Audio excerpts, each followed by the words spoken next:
14th question है। इसमें हमें क्या करना है, मेमोराइजेशन फंक्शन इंप्लीमेंट करना है। अगर आपने रिएक्ट यूज़ किया होगा तो रिएक्ट में क्या होता है, जो हम फंक्शन है उसको मेमोराइज कर सकते हैं। होगा क्या कि अगर उस फंक्शन में सेम आर्गुमेंट गया है तो हम क्या करेंगे, पहले चेक कर लेंगे कि क्या ये आर्गुमेंट पहले आए हैं, और अगर आए हैं तो हम जो रिजल्ट जो था पहले स्टोर हुआ उसको हम रिटर्न कर दें। डायनेमिक प्रोग्रामिंग या फिर जब हम कोडिंग क्वेश्चन करते हैं उसमें भी क्या होता है कि अगर हम रिकर्सिव कॉल करते हैं, हम क्या करते हैं, जो आउटपुट होता है उसको हम एक वेरिएबल है, एरे है या मैप है, सेट है, इनमें स्टोर करा लेते हैं। जो सेम की पे हम क्या करते हैं, वो रिजल्ट को दे देते हैं। और की हमारा क्या होता है, जो भी हम आर्ग्यूमेंट फंक्शन के अंदर पास करते हैं वो हमारा की। तो ये मेमोराइजेशन डायनेमिक प्रोग्रामिंग में यूज़ होता है ज़्यादातर।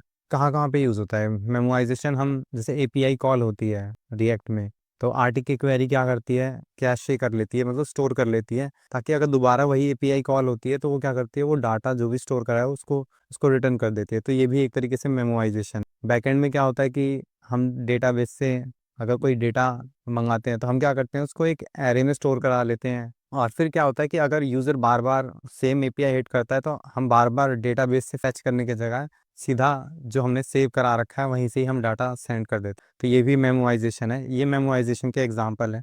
तो जैसे तो मेमोराइजेशन में होगा क्या कि हमें क्या दे रखा है, हमें अज्यूम करते हैं कि एक फंक्शन है, तो फंक्शन में क्या है, कुछ पैरामीटर जाते हैं और वो फंक्शन क्या करता है, रिटर्न करता है रिजल्ट को। तो अब क्या होगा कि जैसे यहाँ से जो भी हमारा आउटपुट आया, हम क्या करेंगे, इस आउटपुट को स्टोर करा लेंगे मैप में। तो हम क्या करेंगे, जो आर्ग्यूमेंट जितने भी पैरामीटर हैं उससे हम क्या करेंगे, एक की बना लेंगे। की कोई भी स्ट्रिंग में कन्वर्ट करके इसको की बना लेंगे और उस की के रिस्पेक्ट में हम उस आउटपुट को स्टोर करा लेंगे। तो अब क्या होगा, जैसे ही ये फंक्शन दोबारा हिट होगा और इसके अंदर जितने भी आर्ग्यूमेंट आएंगे उससे हम दोबारा की बना लेंगे। की से हम चेक करेंगे क्या ये हमारे मैप के अंदर ऑलरेडी प्रेजेंट है।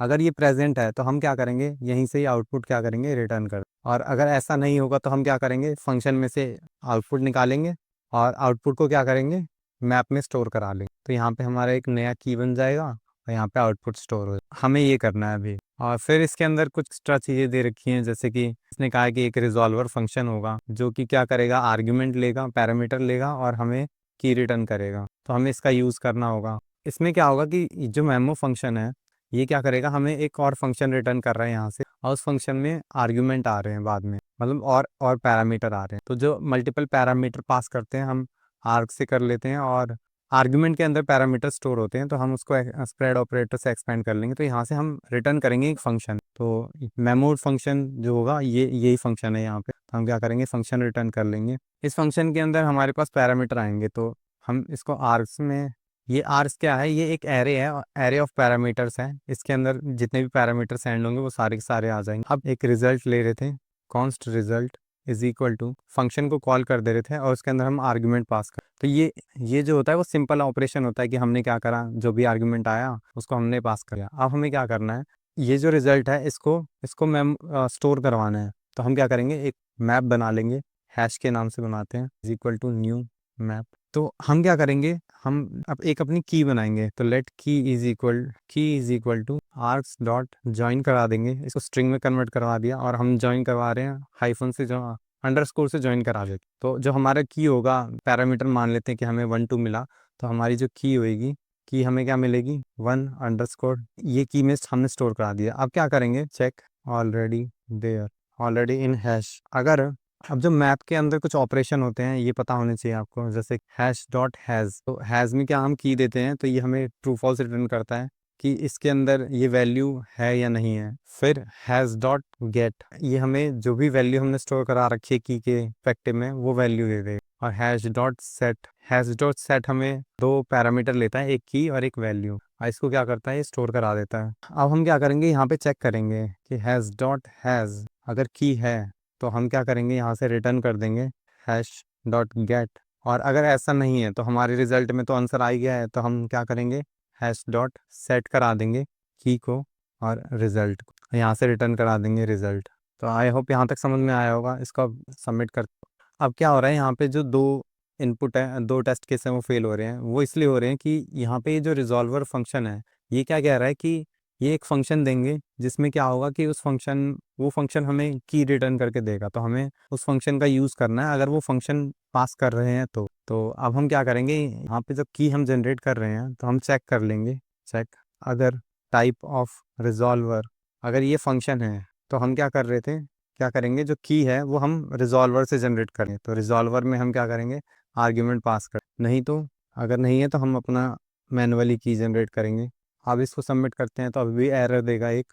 ये एरर क्यों आ रहा है, क्योंकि इसमें क्या हो रहा है, जब हम आर्ग्यूमेंट में और फंक्शन में जब पास कर रहे हैं अपने जो भी पैरामीटर हमें मिला है, तो वो क्या हो रहा है, लॉस्ट हो जा रहा है, उसको अनडिफाइंड मिल रहा है, क्योंकि जो हमने हमने क्या है, इसको बाइंड नहीं किया है, इस फंक्शन को बाइंड नहीं किया। तो हम क्या करेंगे, इस फंक्शन को यहाँ पे क्या करेंगे, कॉल करेंगे सेंड करके, मतलब दिस, यानी दिस का मतलब यहाँ पे ये पूरा फंक्शन ही है।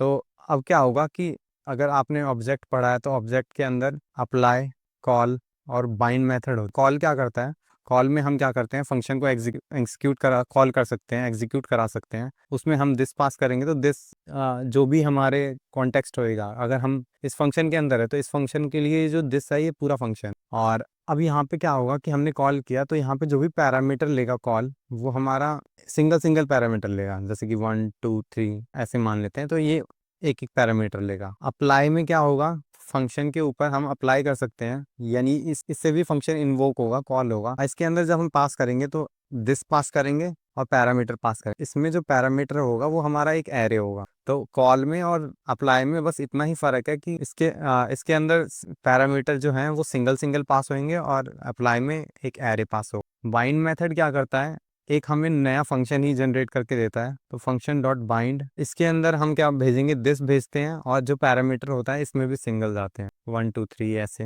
तो ये सिंगल पैरामीटर जाते हैं। तो हाँ, हम क्या करेंगे, यहाँ पे इन्वोक करेंगे फंक्शन को, अप्लाई मेथड का यूज़ करें, और यहाँ से हम दिस सेंड करेंगे, और जो आर्ग्यूमेंट है वो पहले ही एरे है, तो हमें कुछ करने की जरूरत नहीं है, सीधा हम आर्ग्स पास कर देंगे। और सेम हम फंक्शन के साथ भी करेंगे, डॉट अप्लाई, और यहाँ पे हम दिस पास कर देंगे। इसको सबमिट करते हैं।